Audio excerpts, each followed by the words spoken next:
Hi friends, welcome to our channel. இன்னைக்கு நாம பார்க்க போறது வீட்லயே எப்படி ஈஸியா மதுரை ஸ்பெஷல் ஜிகர்தண்டா செய்யலாம் அப்படிங்கறத வாங்க வீடியோக்குள்ள போலாம். இப்போ இது பாத்தீங்கன்னா பாதாம் பிஸ்னு நான் இத எடுத்துர்க்கேன். இது வந்து ஓவர் நைட் தண்ணில ஊற வச்சிட்டோம்னா இந்த மாதிரி இருக்கும். இது வந்து வேணுங்கிற அளவுக்கு ஊற வச்சுக்கோங்க. இது வந்து 1 லிட்டர் பாலை நல்லா சுண்டா காய்ச்சி வச்சிருக்கேன். அதே மாதிரி இதுவும் 1 லிட்டர் பாலை நல்லா சுண்ட காய்ச்சி பால் ஏடு மட்டும் எடுத்திருக்கேன். இது வந்து ஜிகர்தண்டா சிரப்புன்னு சொல்லிட்டு மார்க்கெட்ல கிடைக்குது, அது வாங்கிக்கோங்க. சப்போஸ் அப்படி இல்லை அப்படின்னாக்கா நீங்க நன்னாரி சிரப் கூட ஆட் பண்ணிக்கலாம்.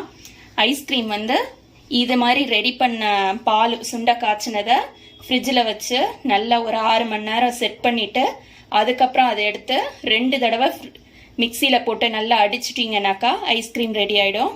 அதான் ஜிகர்தண்டா ஐஸ்கிரீமு. பால் சுண்டை காய்ச்சும் போது இதுக்கும் சரி 6 ஸ்பூன் அளவுக்கு 6 டேபிள் ஸ்பூன் அளவுக்கு நீங்கள் சீனி ஆட் பண்ணிக்கோங்க. அதுதான் கரெக்டான அளவாக இருக்கும். இப்போது ஒரு கிளாஸில் ஃபஸ்ட்டு நம்ம ஊற வச்சுருந்த இந்த பாதாம் பிசின் இருக்கு இல்லையா, அதை போட்டுக்கலாம். அதை போட்டுட்டு அது மேலே கொஞ்சம் சிரப் ஆட் பண்ணிக்கிறேன்.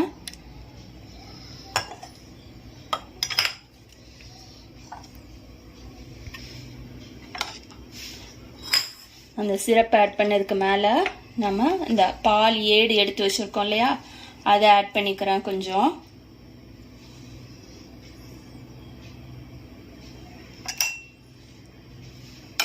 கொஞ்சம் பால் ஆட் பண்ணிக்கிறேன்.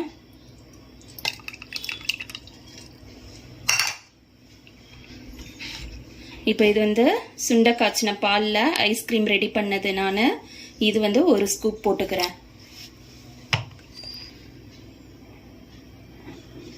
ஐஸ்கிரீம் போட்டதுக்கப்புறம் திரும்ப மேலே கொஞ்சோன்னு சிரப் ஆட் பண்ணிவிட்டு திரும்ப கொஞ்சம் ஏடு ஆட் பண்ணிவிட்டு திரும்ப இன்னும் 1 ஸ்கூப்பு ஐஸ்கிரீம் ஆட் பண்ண வேண்டியதுதான்.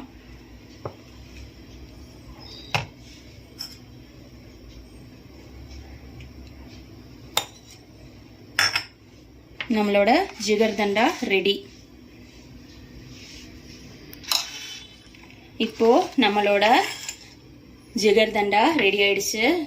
மதுரை ஸ்பெஷலு. இது மாதிரி செஞ்சு நீங்களும் உங்கள் வீட்டில் உள்ள பசங்களை அசத்துங்க. இந்த வெயிலுக்கு நல்லா இருக்கும். தேங்க்ஸ் ஃபார் வாட்சிங்.